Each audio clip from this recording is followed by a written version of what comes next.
DogLifeChris, anyone comic book reading. Road to Empyre. Look at this here. Marvel issue number 1, the Kree-Skrull War.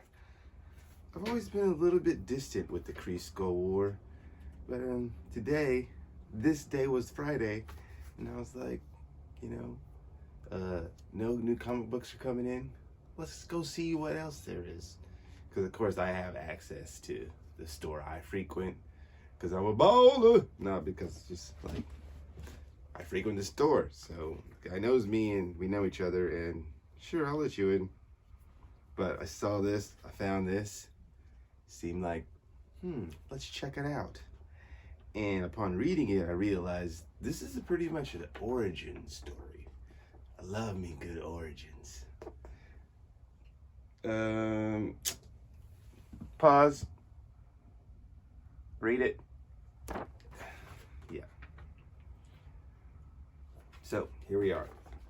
A nice Kree family living in America. In America. Encrypted message. Oh, wait. It's a Skrull family. Is it? Is it Skrull or Kree? I can't remember. Yeah, okay. The Skrulls have the ears. Is this thing a little bit distant? You guys seem distant to me. Just a little bit distant here. What's going on? What's going on? Can we get like a, candid cam? Encrypted message from Skrull High Command. Project Blossom mission update. Filed by General Guy, alias Gloria Warner. 16 attempted transmissions. We were sent on Earth to live amongst the humans.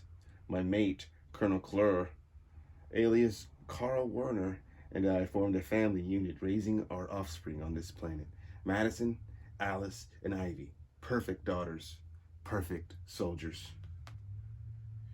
We never wavered in our dedication, even after we lost Ivy, attempting to uncover the creators of Project Blossom, a new tech developed to reveal Skrulls hidden on Earth. We suffered another blow. And when we were betrayed by our own handler, Moloth, he murdered Colonel Carl, my husband. But not all was lost. Before his death, Carl had discovered Ivy was still alive, and she had been tortured and her blood used to create the technology meant to exploit and destroy us. Project Blossom grew from Ivy's pain. We found and terminated Moloth, while Ivy continued to recover. Our family returned to its mission. We will find the monsters trying to expose Skrulls hidden on Earth and destroy them. Most of our fellow undercover Skrulls were found and assassinated. Any possible survivors have not reported in. We are alone. But we are all we need to serve the High Command, because we are together. Long live the Skrull Empire. Long live my family. Yeah, so that's her. She's like sending her message off to the Skrull High, whatever. Finding another field report, Mom? Again? Why do you even bother? Orders are orders, Ivy. Madison, Alice, is the lab secure? Lab was empty, so it was pretty easy to secure. It wasn't completely empty, though. Mom, you need to see this. Readings indicate that a life form had been working in this lab, and it was not human. They were Kree, and they were studying this sample. It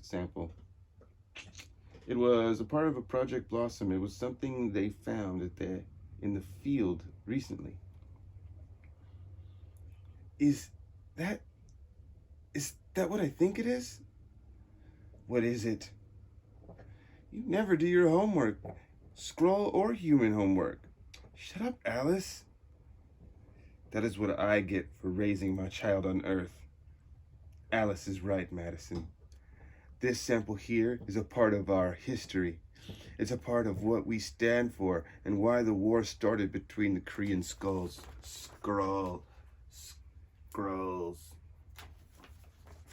Colorful. The Skrull Empire wasn't always known for their military might and dominance. They were pacifists, right, Mommy? What? Hard to believe, huh, Madison? I know, but Ivy's right. We were a peaceful people once. And with the creation of our interstellar space travel, Emperor Dorrek, the first, traveled the universe to expand the Skrull Empire.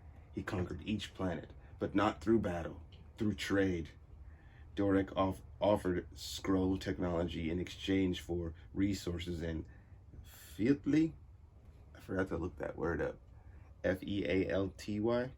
Never heard of it. Every planet he encountered peacefully became a part of the Skrull Empire, until his journey brought him to Hala, homeworld of the Kree. They were even more barbaric and savage than they are now. They were led by a brute named Morang. But they were not the only species on Hala.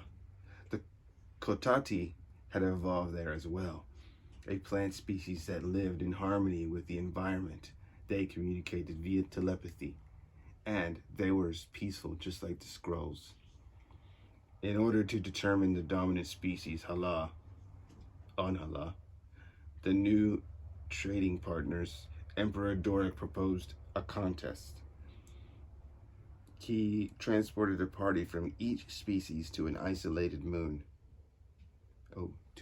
Both had their own isolated moon, not on the same moon.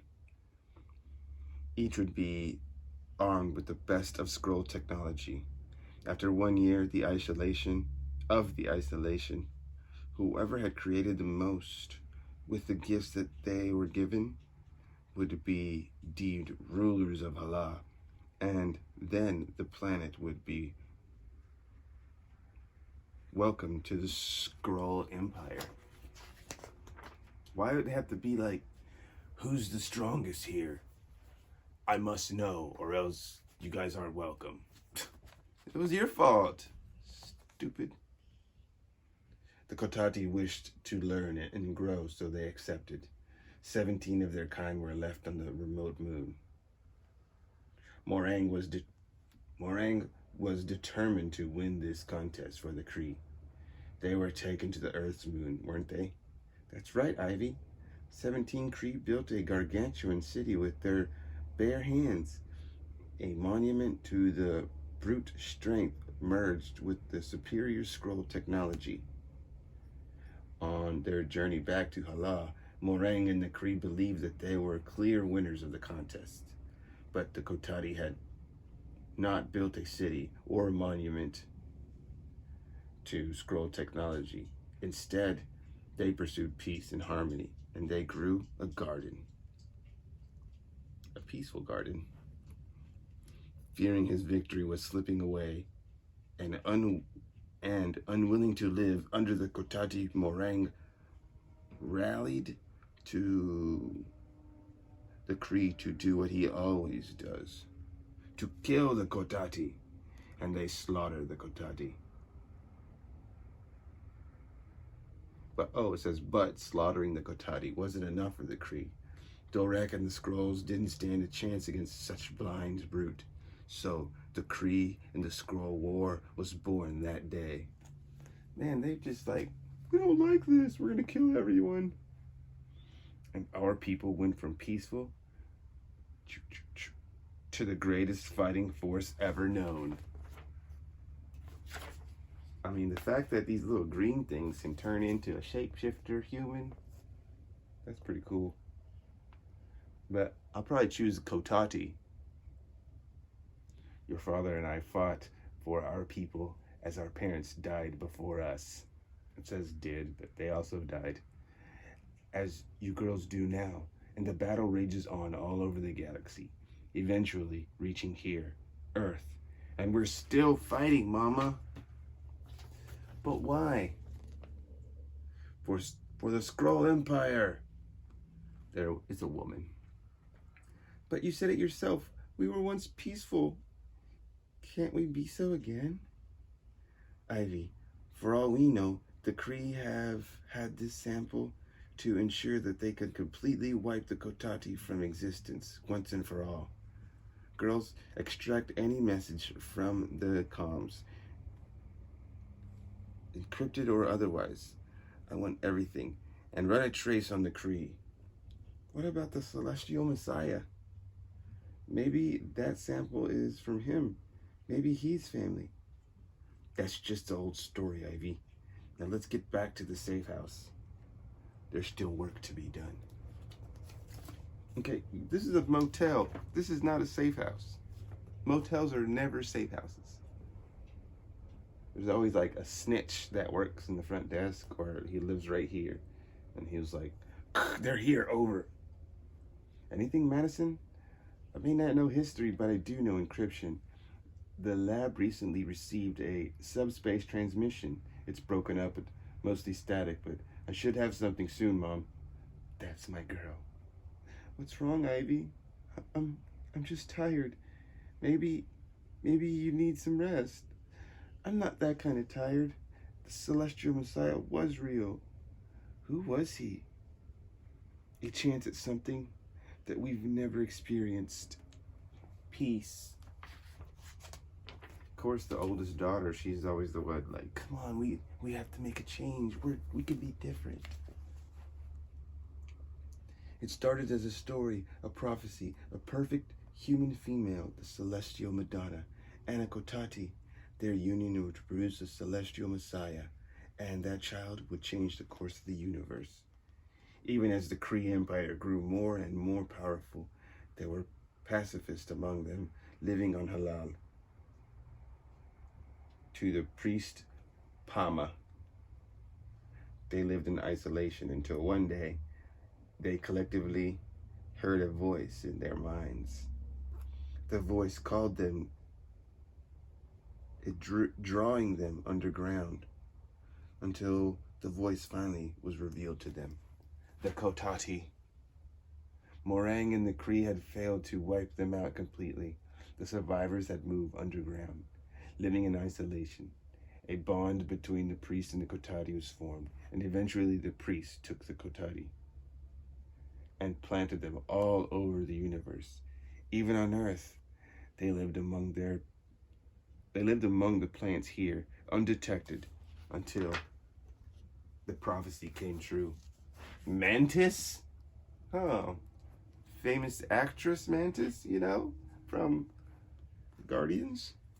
A powerful empath, an Avenger, a chosen one. She was the Celestial Madonna, and her dead lover, the swordsman, bonded with the Cotati, and the chosen one made a choice of her own.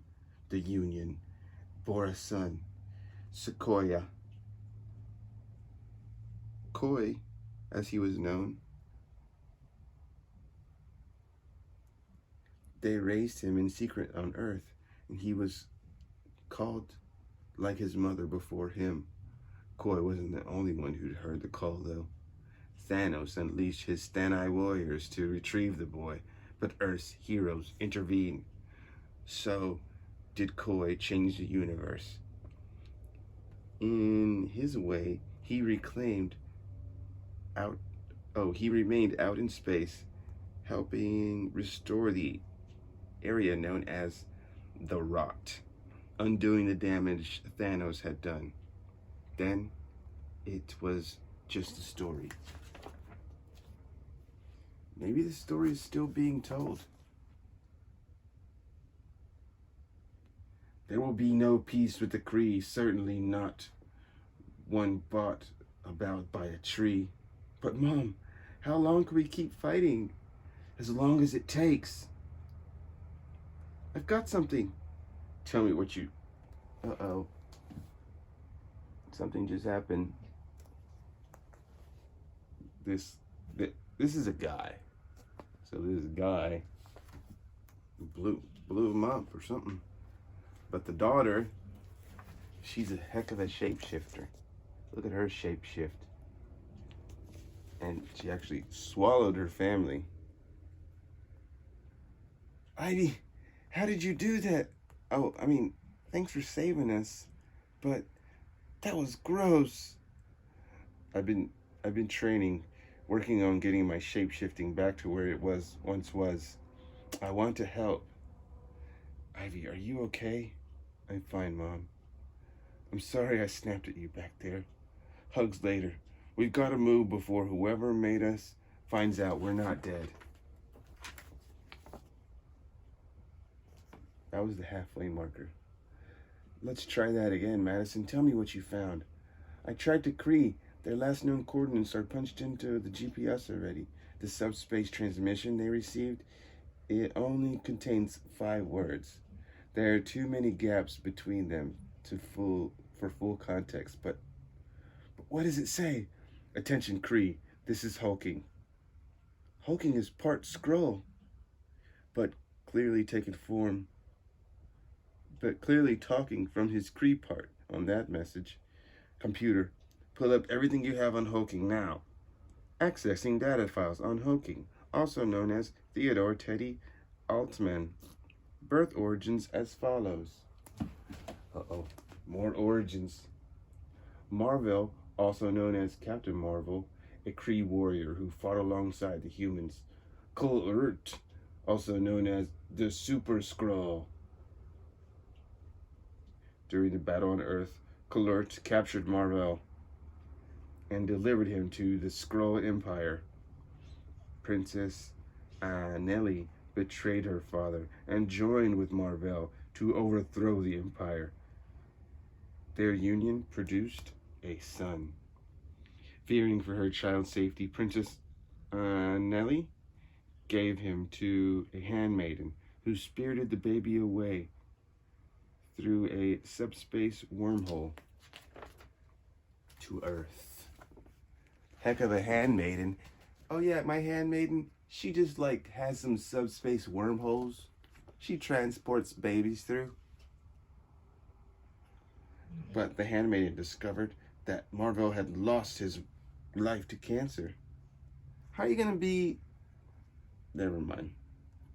So the handmaiden raised the child on her own. She told him his abilities were neither Skrull nor Kree. She told him he was a mutant. The boy decided to use his power to help mankind. Under the alias Hulking, he eventually helped form. What did he help form? The Young Avengers. Is Robin part of that gang? I don't even know who these. Who is that? I don't know most of those guys. I was gonna say Huntress, but this isn't even DC. What's going on here? Ultron. How's Ultron in the Young Avengers, though? Was he even made back then? He lived as a human. And then, I don't get it. Them two are going out? Maybe because he has a whole bunch of piercings. He could be a homosexual? Fine, that's okay. He lived as a human. He found love as a human. But the truth did not stay hidden forever. Hulking learned his origins. Part Kree, part Skrull.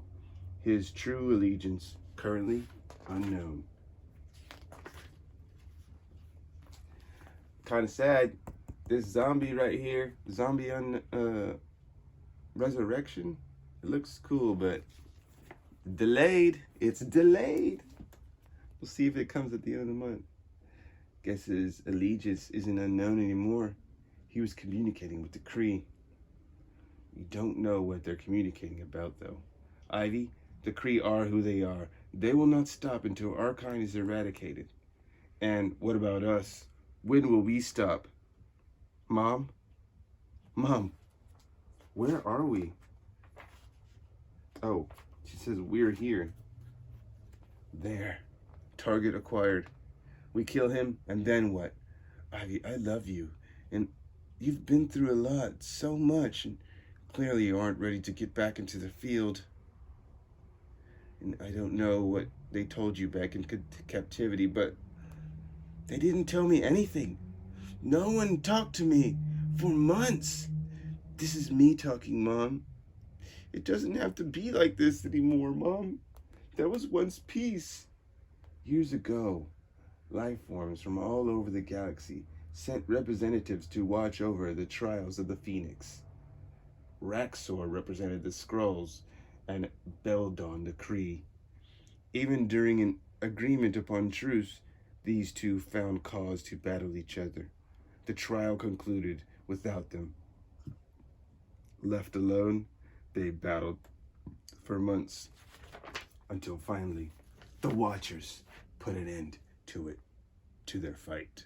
The Skrull and Kree agreed to appoint each of them as their champions. The winner of the battle would determine the victor between the two races once and for all, and so their war continued. They fought each other. No matter who got in the way. Against the common enemy, they joined forces, and they learned that together they were unstoppable. The Watchers declared the war over, and there was peace. But Ivy, the whole affair was a ruse. The humans, the Inhumans, the Watchers, they all played a trick on the Raksor and Abel-Dann. Of course it was a ruse, Mom, but that doesn't matter. Because the result was peace, and who cares how it came to pass? The man in that house is directly responsible for your father's murder, and I forgive him for that. And I forgive you for raising us in this life. Mom pauses. She has to swallow her pride. Make your own choices, girls. I've already made mine. She's gonna kill that dude. By the order of the Skrull Empire. Daughter comes in. Mom, please, don't do this. Thank you. His phone rings. Their phones are both ringing. Attention, all Kree and Skrull soldiers in the field. Gz, gz. Your Emperor, Dorrek the 8th, is speaking. Gz, gz. Skrull and Kree armadas are at last joined. The collective armies of both of our empires fly now as one. Gz, gz. To face and destroy the common enemy. We fly to Earth. I was wondering who's in the win. Who do I choose? The Skrull or the Kree? You know, the pacifists who turned crazy war soldiers, or the savages who became stronger and crazier savages. Looks like they're coming after Earth. Have to figure out what happens on issue number 2. That was Anyone Comic Book Reading. We are out this sucker. Have a happy week. Stay healthy. Wash up. Gotta wash up. Yeah.